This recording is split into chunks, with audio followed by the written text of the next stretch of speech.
Hey guys, welcome to today's episode, and I'm so excited. We have Coach Bronson, and today we are talking about habits and triggers. So here you are just going along and you're like, all right, I'm going to lose weight. I'm going to do this. I'm going to do that.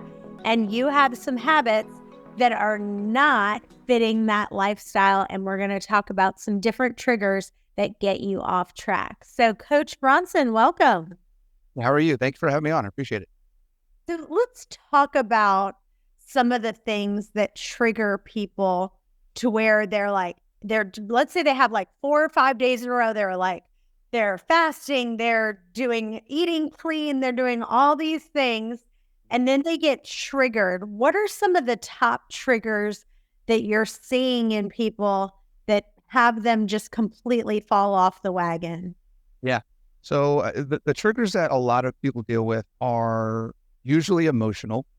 There's 3 main ones. I would say there's emotional, there's environmental, and there is occasional. The ones that we don't think about until they happen. We know, a lot of people know that when I get stressed, when I have a bad day at work, I like to come home and go to that snack or go to this thing or decide not to go to the gym today. That's a way that I react to something that's stressing me out. Or I know that if I have to go visit my parents and I'm going to spend the day at my family home where I grew up, and my mom's going to make all these treats and cookies and big meals and pasta and whatever else, that I'm probably going to eat something. Those are things that are repeatable. They happen every time we go there. It's a trigger we're aware of. We may not have done the work to dig into why we have reacted the way we've reacted, or why we continue to react negatively to those triggers and have that habit loop, but we know that they're there. Then there's the other things that may come up you didn't realize. There may be that occasional thing where you bump into somebody and they say, hey, that you haven't seen in a while. And they're like, hey, let's go grab a bite to eat. And you go grab a bite to eat. And it's normally, if you went there, say to that restaurant by yourself, it wouldn't be a problem. But because you're with that person, now it's a different environment. It's a different situation. The scenario is different, and you're kind of caught off guard. You find yourself having a drink, or you find yourself eating the French fries, or whatever it may be. So just being things that cause a loop of behavior that we have repeated year after year after year, that's really all a habit is. So what are the things that trigger those actions? And that's usually environmental or emotional. So I'll give you an example. I have a friend of mine, we call her Mama Z, and she's from Natural Living family, and she is like the most amazing chef that you've ever met. And Yep. so they do a lot of stuff with, natural living. Everything that they do is organic and just, amazing. And so I had made the decision that I was just going to not have grains for a while. I was like, I eat mostly a paleo diet where I just eat fruits, vegetables, lean meats. And every once in a while I'll have grains or, gluten-free bread or something like that. But I had made the decision that I wasn't going to have any grains at all. And I forgot about this trip that I had coming up with her. And I didn't want to have any nightshades either. So like no potatoes, no tomatoes, stuff like that. So I get there at her house, and when I'm not joking you, when you go to her house, she will cook you. We literally this was for a dinner, probably 15 different dishes that she made. Wow. Like insanity. You've never seen anything like it. And so here she made like this homemade salsa. She made this gluten-free organic bread, just all this stuff. And so once I got there, I was like, well, I have to try it. Everything that I had committed to kind of went out the window. And it's all those things of like, well, I don't want to be rude, and I want to make sure I try everything and all of that. So what would you do to combat that? Yeah. There's a couple of different things. Number one, and we'll talk about self-awareness a little bit more as we go, but being aware of the choices that you're making, and taking ownership of those choices. So you said a second ago, you were talking about people falling off the wagon.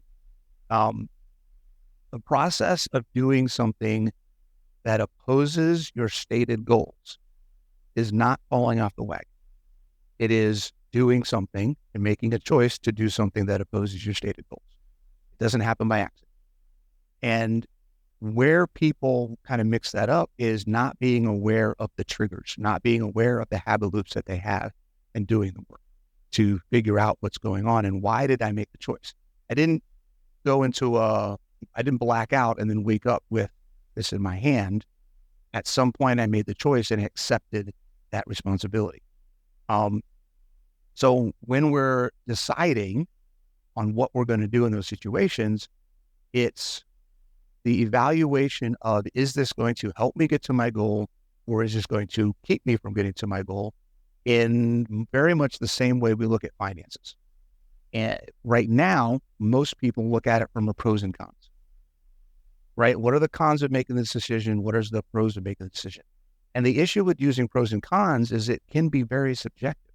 I can say, hey, I'm not going to do the grains, or I'm not going to do the alcohol, I'm not going to do the French fries because I know I'm going to feel good. It's going to raise my blood sugar, blah, blah, blah, blah, blah. But there isn't really anything compelling to that, because also I don't get to see this person very often. It's a special event, things like that.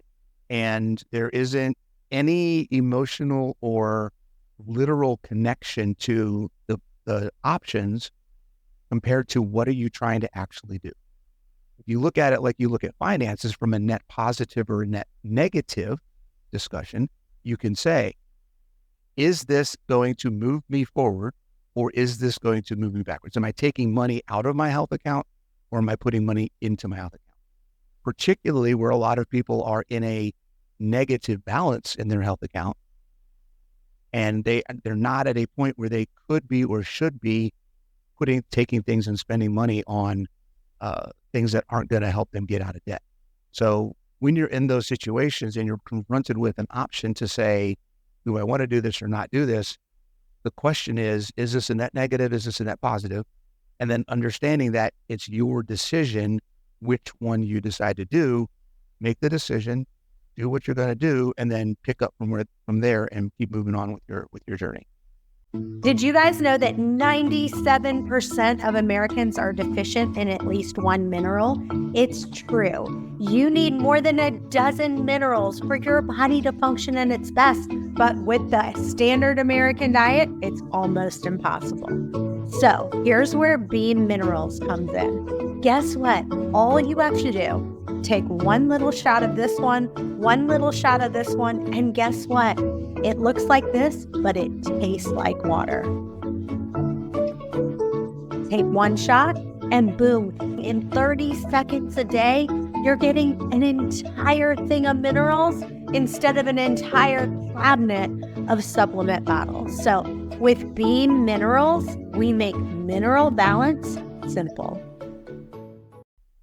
Now, I know that you have a book that's coming out soon. It's called Practical Solutions to Simplify Your Success, and it's called Body Confident. Give us like 3 of the tips that you give in there that are really practical, that can get people to take their body to the next level. Yeah, it's really, first of all, whatever options you're looking at doing. So part of the reason I wrote the book was to help people understand a framework, or kind of give you a guideline, a step-by-step on how to evaluate all the information that's out there. There's so much information. There's so much conflicting information in many cases. And the first tip, the first thing that I would do is, anytime you're looking at information on what you could possibly do to help improve your health and quality of life, is evaluate the context that you're looking at. There's the context of the person who's providing the information. There's the context of the message and the information itself. And then there's the context of you and your current situation, your current goals, your current circumstance. So if there's a mismatch in any of those 3 things, then it's likely that thing that you're listening to, or that person is talking about, might not fit your solution, and you should keep looking for something else. So for an example, I'm 52. I'll be 52 in just under 2 months. I've been in health and fitness for over 10 years. My context is helping people who are stuck and stalled, who have been on their journey for multiple years and haven't figured out why they're stuck and stalled, to move forward, optimize it, improve the quality of life.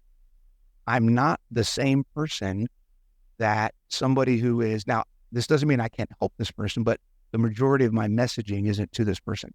If somebody is 200 pounds overweight, has severe metabolic syndrome, and is trying to figure out what they can do so they don't die, right? That's conversation they should probably have with somebody else to be the most effective, right? So the context is very different. Yeah. So, I have done over 500 interviews with the best of the best. I mean, we're talking, world-class doctors, world-class athletes, world-class neuroscientists, just the best of the best. And I realized that there was something really common in the line of all the people who are really great. And one of the things is that they wanted others around them to be successful. Yes. And, true fulfillment, I think, is making an impact and seeing others succeed as well, right? So, I think that self-doubt is, kind of the killer of all dreams. And when we doubt ourselves, we make poor decisions. And like one of the things that I think can help people, like if they're listening, let's say they're listening to you and they kind of grab a friend and whatever plan they decide to get on, you know what I mean? Whether they decide to do fasting, hey, we're going to do a fasting window of where we're only going to eat in a 6-hour or an 8-hour window, or we're going to, do CrossFit every day for 5 days a week, or whatever it is, you helping somebody else actually, helps you to get rid of your self-doubt, kind of overcome some of the fears that hold you back, because kind of helping somebody else really kind of allows you to take yourself to the next level. And it just something that came to me. Do you kind of agree with that? Yeah. I mean, it's one of the reasons why I love coaching so much, because when you're a coach, when you're out there and you put yourself out there as someone who is passionate and dedicated to helping other people, it gives you a second layer of accountability that you wouldn't have otherwise. And it's very similar for, let's say, parents. If you're a mother or a father, you have your own things that you want to do. You have your goals for your life and your quality of life and mental health and physical health and longevity and performance. But there's a second layer when you think about your kids and how your health and quality of life impacts them and sets an example for them and the things, when it comes to that relationship. So there's a lot of different layers of accountability, and getting involved in a community, getting involved in this process with a friend is super important in the process, as adding a layer of accountability that you don't have just by yourself.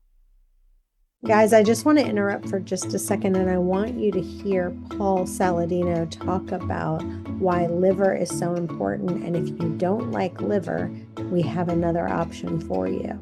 Your ancestors were eating liver. And the reason that this sort of wisdom has been passed down is because liver is very nutritious. It's basically nature's multivitamin. If you look at the nutrients in meat, they're great. You've got zinc, you got B6, you got B12, you got some K2. But if you look at liver, it really complements what's in muscle meat. And there are many unique nutrients found in organs, specifically liver as a powerhouse of these, that are difficult to obtain outside of liver. Like meat and organs are like peanut butter and jelly. They just go together. They're supposed to be eaten together.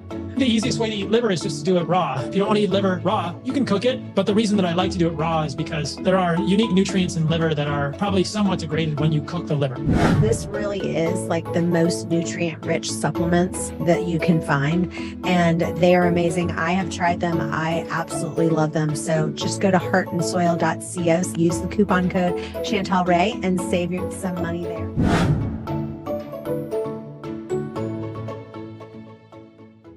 Yeah, because, figuring out, what your self-doubt is, figuring out what your fear of failure is, figuring out what your triggers are, and kind of mending some of those wounds of the past, I think are things that we forget about. Because I think that, a lot of times a lot of people just stay surface. You know what I mean? Like You're you into it now. A, B, and C, then you're going to lose the weight. And it's like, if we can understand the process of overcoming and mending the wounds of the past, mending the pain that causes us the doubt and figuring out how to overcome that, that's when you step into greatness. And I think Absolutely.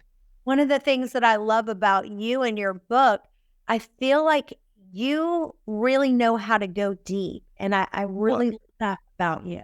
Yeah, thank you. And that's one of the biggest things that, the coaching experience that I've had over the last several years has really got me to realize that the fitness and the nutrition is the easy part. I can give macros, I can give a workout program. Getting someone to show up, getting someone to perform at the right intensity, getting someone to be consistent and to stick with the plan, even when it's boring, even when they don't see the progress, even when they're frustrated, even when they have a bad day, even when they're not feeling good, even when they got in a fight with their spouse or they had a bad day at work. All of those things, those are all mental. And the struggles that we have in reaching the goals that we want to reach are not real. They're in our head. That doesn't make them feel any less real. That doesn't mean that they aren't affecting our lives, but they are most of the time things that we can change if we change the way that we think. A lot of the challenges that we have are fabricated in our mind and they don't actually exist. One of my favorite coaching points when I work with clients is every excuse that you have is actually a reason to do the thing. And understanding those types of things and having those concepts in your brain is super helpful. And the awareness that we need to build isn't just about triggers.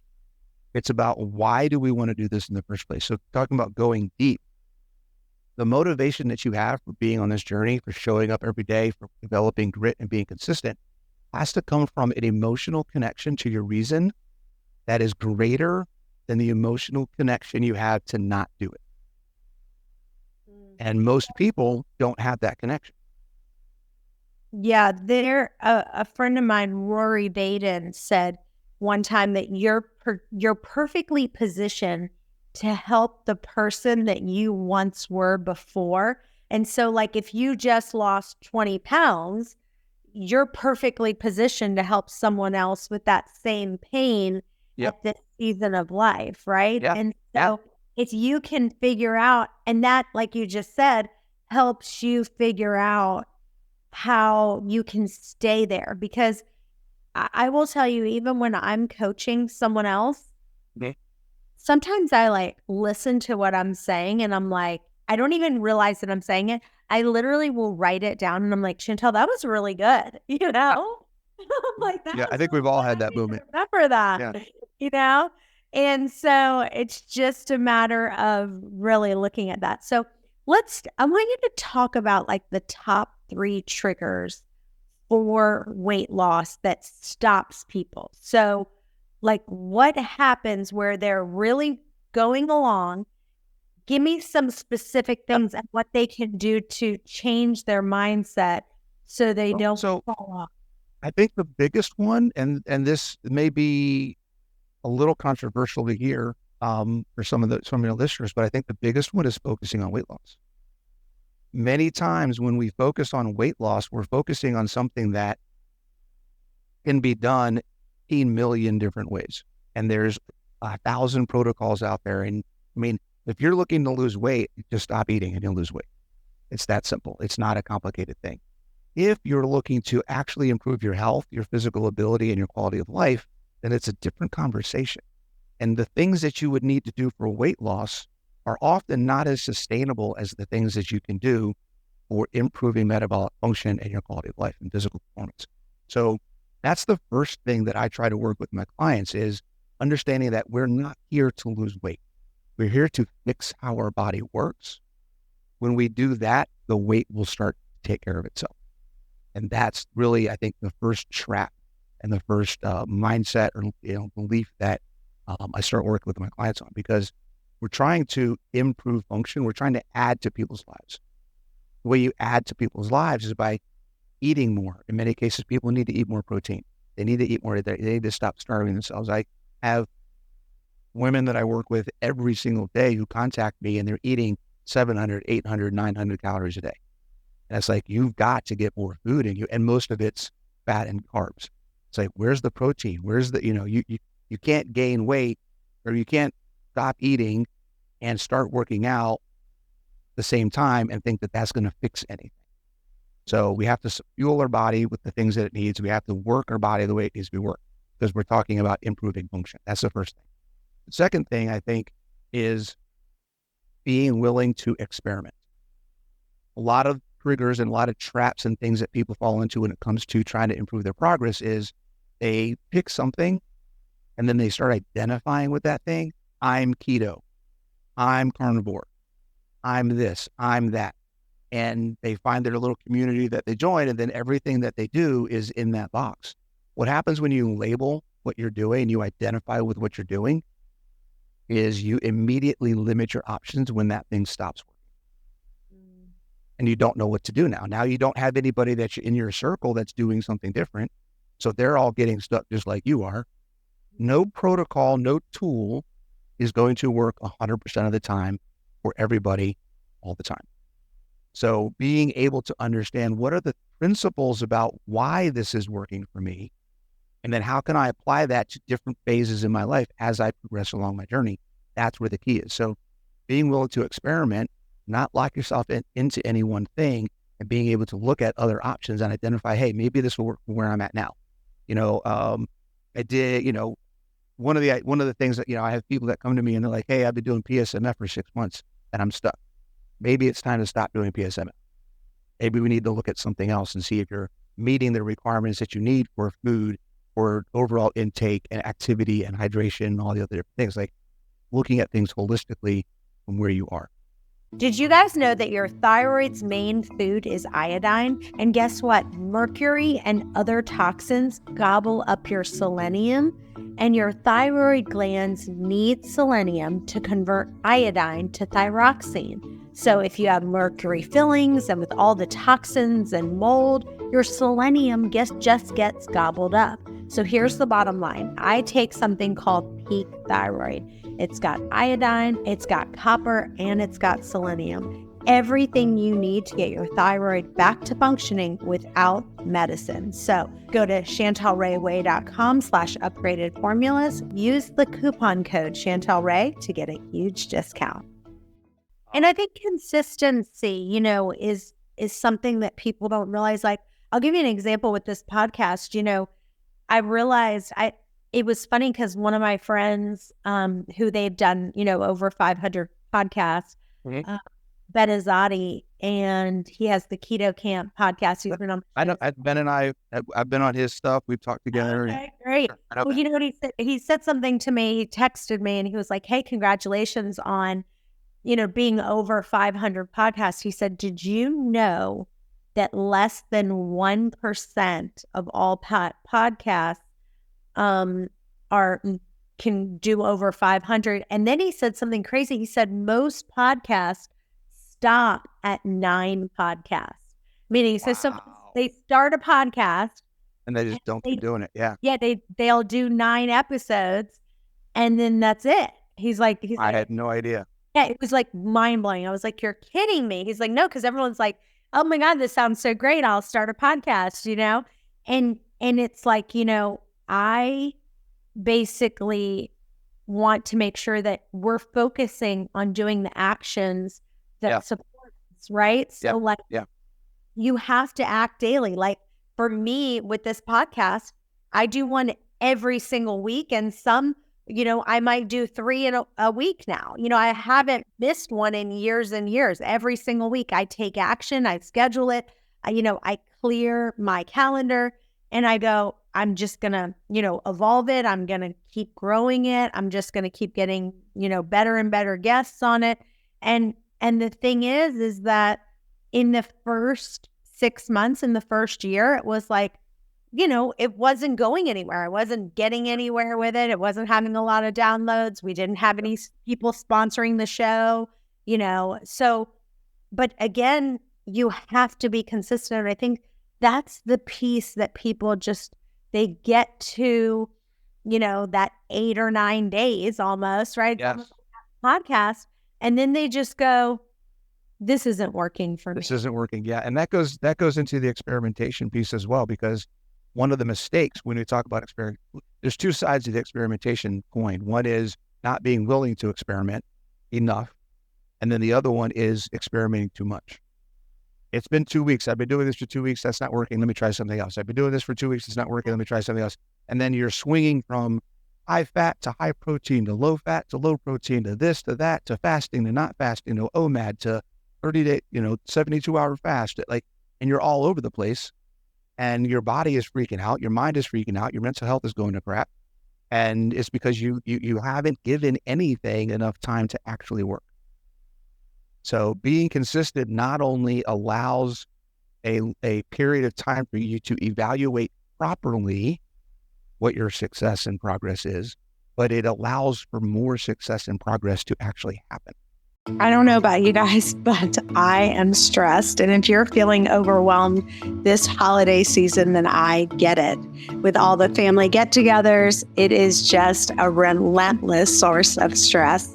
But anyway, there is something that I've got called Stress Guardian, and it's actually made by Bioptimizers, the people who make the magnesium breakthrough, which I love, love, love. But anyway, they are literally made this new product. It has 14 adaptogenic herbs, and it just regulates your stress. I just actually took some right this second, and it's awesome. If you go to stressguardian.com/wasteaway and put in waste away for 10% off your first order, it's stressguardian.com/wasteaway. Go there now. I love it. Well, tell listeners where they can find you, where they can follow you, and where they can I appreciate it. Yeah, so you can find me at coachbronson.com. I'm on YouTube at coach.bronson, Instagram at coach.bronson. My new book is coming out. It's called Body Confident, and it is really just a framework, and it's really some of the stuff we talked about today and a lot more, with a lot more detail. And what are the mindset things, some practical tips, and a framework to help everybody kind of find their own way amidst all the information that's out there in the world today. So, and you can find information about that on bodyconfidentbook.com. It is out on pre-sale right now, actually, on Amazon too. Yeah. I want to say one more thing that just came up for me while we were talking. And I think that one of the things that I've started doing is I started getting more clear on my yeses and my nos. Oh, yeah. And what will serve my purpose? Like right now, Yes. Get a mission and go, okay, what is my goal of what I'm going to do? And, over the last few years, I've started saying no to more things. Awesome. And I'm saying yes to only the things that support my mission of what I'm trying to do. And that's been a huge game changer for me. And I think what happens is people, if you're listening to this show today, I want to encourage you to just say no to more things so that you have more margin.